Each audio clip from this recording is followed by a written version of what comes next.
Hey guys, it's TWE TV here, and I'm bringing you guys another video to kind of break down liquidity and basically how to identify it, look at it, and actually incorporate the right side of the liquidity. You never want to be on the wrong side of liquidity and become liquidity.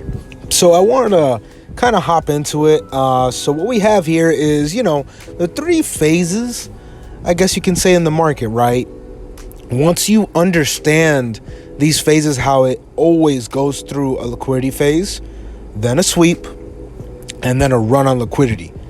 You want to figure out where exactly you should be entering, right? And when you should be entering, right? Because there's no point in entering the market if liquidity still needs to be swept before the run on liquidity.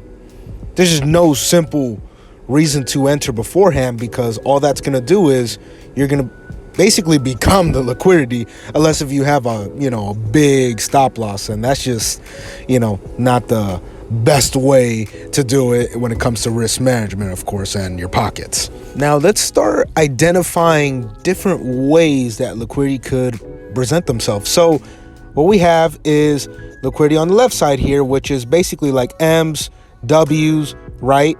So kind of like this one here, it's they're all equal lows and equal highs. You see what I'm saying? I mean, a lot of people say, oh, this is a triple bottom, or, oh, that's a triple top. How you should view it is they're equal highs, right? That's what you have. Now you have equal lows. That's liquidity right there. Now, this is where it's called trendline liquidity. And that could be on both sides of at least on this trendline liquidity, because the liquidity is on the lows and on the highs. So that's why I kind of, drew two different types, like at least two different ways that it can be presented, but it's liquidity on both sides, right? And now these other points are the swing points. So let's say you're entering, right, on a 15-minute, supply, right? And you, let's say, are holding it to a swing point. That's the swing points. This trendline liquidity, right? That's technically, you could look at it as a swing point in the lower time frame in a nutshell. So to kind of break it down, right?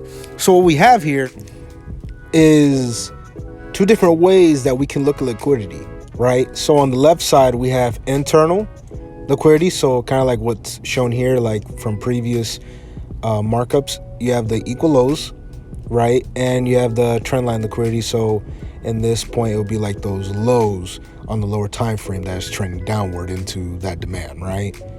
So with that being said, now all in all, how we should view this liquidity that I'm highlighting that's internal, right, is it's fuel to pull the market into, let's say, the demand or the supply, or maybe the fair value gap, maybe the imbalance. I mean, those two are the same thing, but it all comes down to terminology. It's pulling into those POIs, right? So with all that being said, a lot of people like to look at it as inducement. That is a way of looking at it as well, which is, it's all the same thing. I don't like to get lost into that terminology. Now, on the other hand, on this side, right, is that external liquidity, right? So now you should be looking at this liquidity as it's what we're going to be targeting once we're already in the trade. We already made our move, right? Liquidity was swept, right? So once that liquidity internally was swept, now this external liquidity is now our target, or possibly points where it could reverse, or points that maybe we should be taking, partials.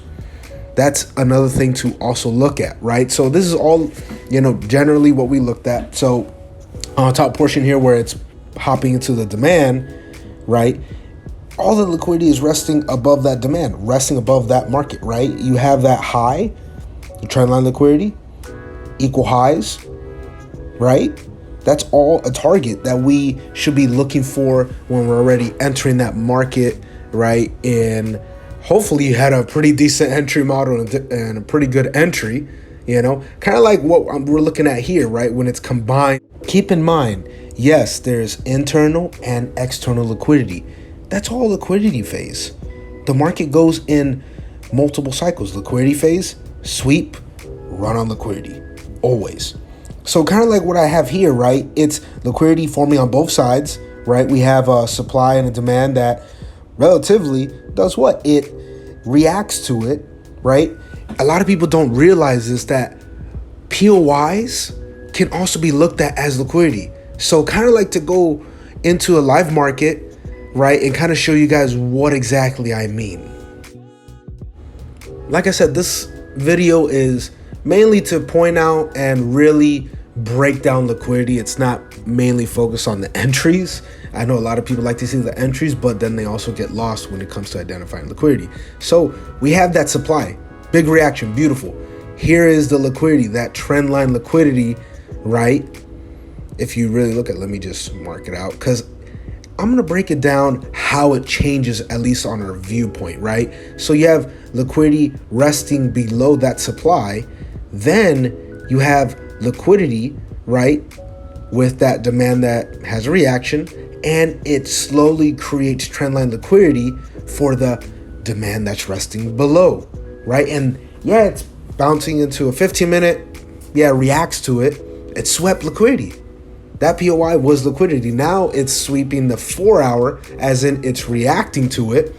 And it looks like in this case, it's going to be the point that pushes it into the next POI, which is our 15-minute. So I like to go ahead and highlight, because at the same time, yes, you want to look for order flow, and yes, that can be great scalping opportunities.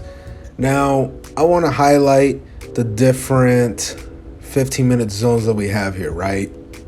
Because this is how liquidity can be determined and to know what side of the liquidity phase that we're on at that given point in time. So as of right now, it's sweep that 4-hour zone, right? We're narrowing down a 15-minute move, right? At least a 15-minute POI right here, right?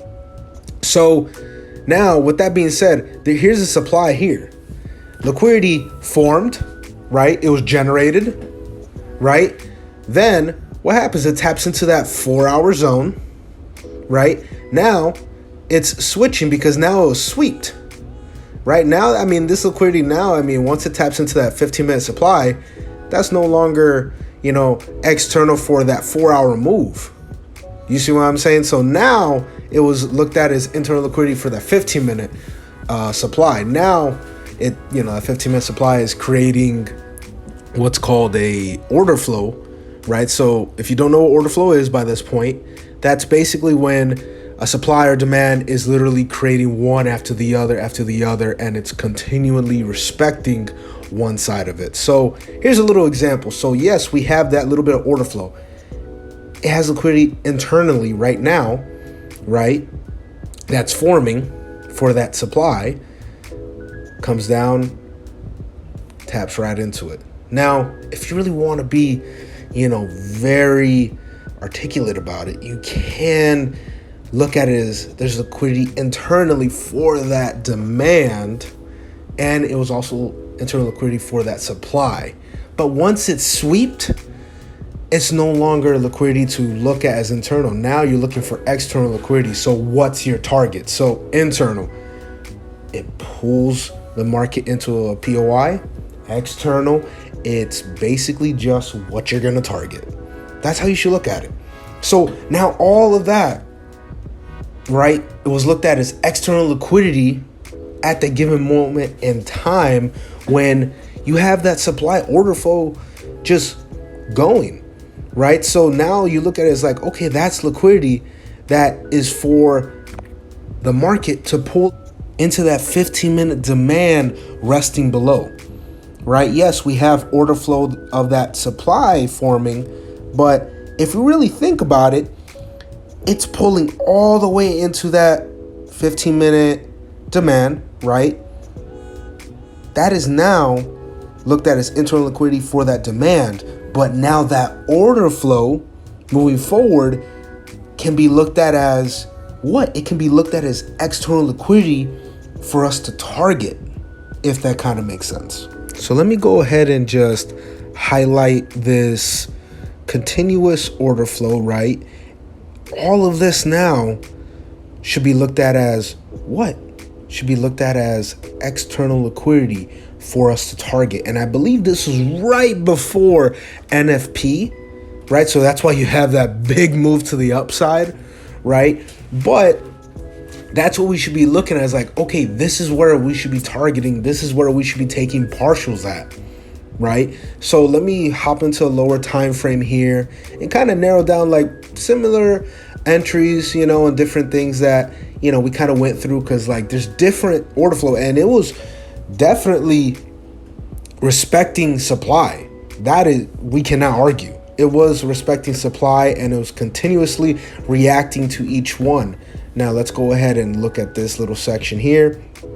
I mean, we have a whole transaction. I'm kind of going into entries just a little bit, just to kind of show you guys, how to, I guess, hop into the trade and feel comfortable with the liquidity that you identified. Because that's the biggest thing, when it comes to trading. If you can't even sit there and take a trade and actually feel good about it, that's a bad sign. Like, you need to take a step back and reevaluate what you're doing, how you're doing it, and what's the next move.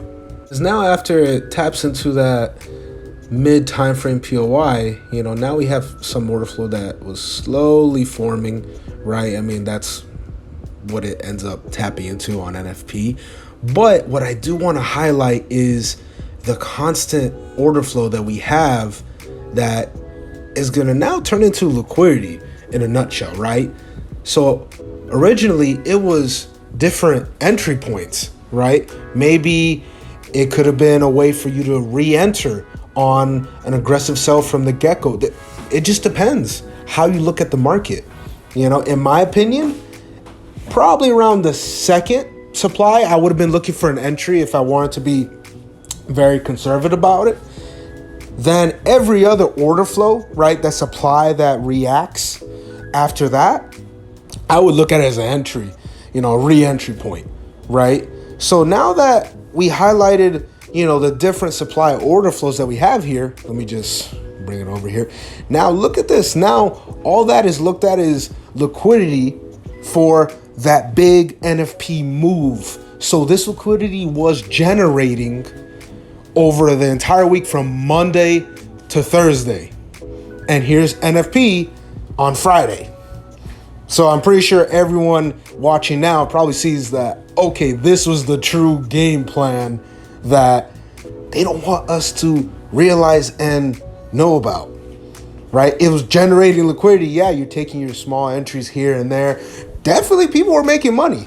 Definitely, on each one of those shorting opportunities. But where the big dogs are really looking for is that NFP move, right? To sweep all those shorting entries. If, let's say, people are holding for the long term, I guess is the best way of putting it, right? And I mean, here I have a little entry model. It's not a big thing. It's just me just kind of playing around, back testing. I take some of the trades when I use that particular entry model. But ideally, we identify liquidity, where we're at, right? It always goes through 3 phases. Remember, liquidity phase. It has internal and external liquidity, right? It sweeps, then runs on liquidity. As always, y'all, if you have any questions, you want to hop into our VIP live streams or a boot camp, you're more than welcome to click the link in my bio. And as always, stay profitable.